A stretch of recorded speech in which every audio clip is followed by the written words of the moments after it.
Hello guys. Yes. Waiting muna tayo sa sa mga young people na sinundo ko para kasi araw ngayon ang aming fellowship. Kaya itong buhay natin taga sundo rin. So habang ako'y nagantay ay just sharing my story. At napakabuti talaga ng Diyos, diba? So anyway, alam nyo yung gusto kong share na story sa inyo ay yung na-experience nyo ba yung kung paano ang Diyos nag-provide ng sa panahon talagang walang-wala ka. Kasi alam nyo, iwan ko lang sa iba kung talagang mayroong bank account na puno yung financial sa bank account upang tustunan at well prepared saka financially maybe stable ang iba. Pero ako actually I'm not financially stable kasi sa katotohanan ang daming gagastusin namin sa pagdating sa ministry. Talagang andon yung i-share ko lang yung talagang yung totoo talaga sa akin kasi bilang minister o ng gospel o kaya bilang pastor sa aming church, I'm just sharing some kahit yung kakaunti na lang yung dapat yung nasa amin na lang ay talagang kailangan pang ibigay. So mahirap po talaga ang pagiging pastor ay hindi po madali. Ito yung sinasabing this is not a profession but this is a vocation. Talagang vocation, binavocate mo talaga yung sarili mo pagdating sa gawain ng Panginoon kasi you need some sacrifices, you need some hardship, kaya hindi maiwasan yung mga struggles na dinadaanan ng ko, no? I don't know kung ano yung sa iba na mga minister, pero sa akin ito po yun. Just telling you my story. At kasi dito kasi sa amin we have a lot of young people and children's ministry. So hindi pa yun na-expose nga talaga kung talagang magkano yung nagastos namin. Talagang ganun yun. Saka paano kami tumulong mag-help even financially po. Hindi lang po sa prayers. Nandun yung prayers. So, pero sa totoo lang, kailangan talaga ng tao na financial. Kaya lang minsan kung wala na talaga ako talagang prayers na lang talagang ang magagawa ko. Pero nandun naman ang Diyos talaga ay sumasagot sa mga prayers. Saka powerful po ang prayers.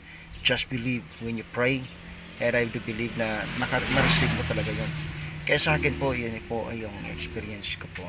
Kahit po minsan sa aming pamamahay, sa aking pamamahay talaga kami.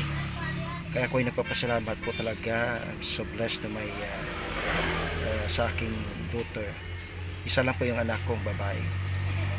Actually, I'm so blessed kasi nagtatrabaho na siya sa call center, saka working student siya. Naranasan ko rin kasi noon nung ako ay college. Ako pa ay college ay nung third year ako ay nag-working student ako noon. Third year college. Saka nagkaroon ako ng scholarship sa aming school. That is 25% po sa tuition fee. Malaki na rin po yung 25%. Kaya din po ay extra waiter po ako. Ano po yung mga magkakaroon ng income? Mostly is extra waiter. So yun po, madaling salita, ito po yung ministry. Hindi yung pangaral lang ng pangaral, preach na ng preach sa sa church. Hindi po biro yung ministry na aming tinatayuan. Supposed to be marami pong responsibilidad at obligation. Problema ng family, kasama po ang pastor. Problema ng mga young people, kasama po ng pastor. Kahit po love life, kasama pa rin po ang pastor. Kahit po sa hospitalization, kasama po ang pastor. Yun po talaga. But our heart is, we are willing to serve, and we are willing to sacrifice everything. Minsan di maiwasan si Mrs. ay talaga nagtatampo din kasi yun na lang. Pero siyempre si Mrs. ay spiritually very helpful po sa akin yun. Talagang andun po at very supportive po pagdating sa ministry. Kaya lang siyempre binang tao ay may mga pangailangan po. Ngayon po ay talagang napakabuti pa rin ng Panginoon kasi po kahit kailan di kami pinatay. Ito po yung sasakyan, hindi ko po to binili. Donate lang ito po ng ni Brother Mark na isa pong siya isang foreigner from London. Siya ay asawa ng aming sister sa church. At nabumili po siya ng sasakyan ng hindi ko sasabihin pero mamahalin po. Kaya ito po yung binigay niya sa amin. So very helpful po. Kaya ito na sila, dumating na sila ngayon. Yan. Nandito na sila. So yun po at ito po yung ministry namin. Saka pwede siguro din yun. Dua di ka pa. Ha? Kaya ka mo sa likod. Ikaroon ng portong pakaraman. Sari na. Kasama na yan. Nasa likod yung mga young people. So yan po at talagang that's my story. So kaya dito ay this coming pasukan meron po kaming school supply distribution na naman po. Pero ako yung napapasalamat kasi mayroon naman ng sponsor.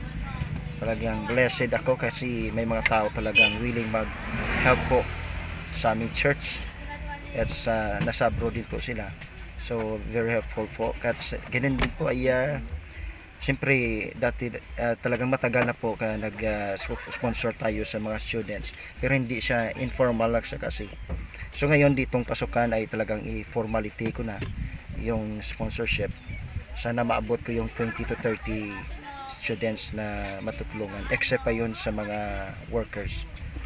So hindi po biro yun. Every month na magagastos mo, di ba? So, pero okay lang.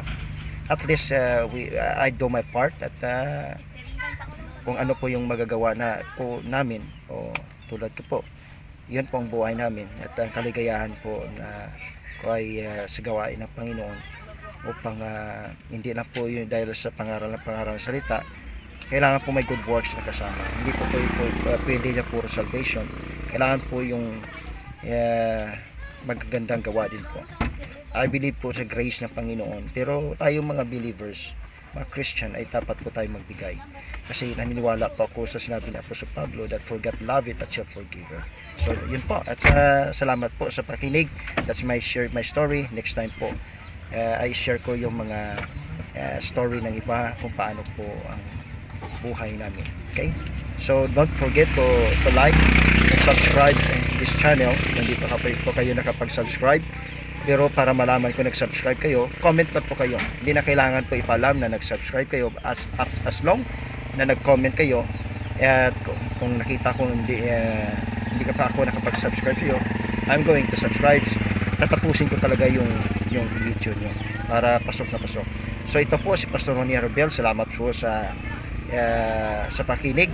This is my share my story. So the reason why na binago ko ngayon ang pangalan ng aking channel. So that is share your story. Pero may Ronnie Arbel po yan ang pangalan. Maraming salamat po. So God bless. May the Lord bless you all. See you in the next vlog. Bye bye. God bless po.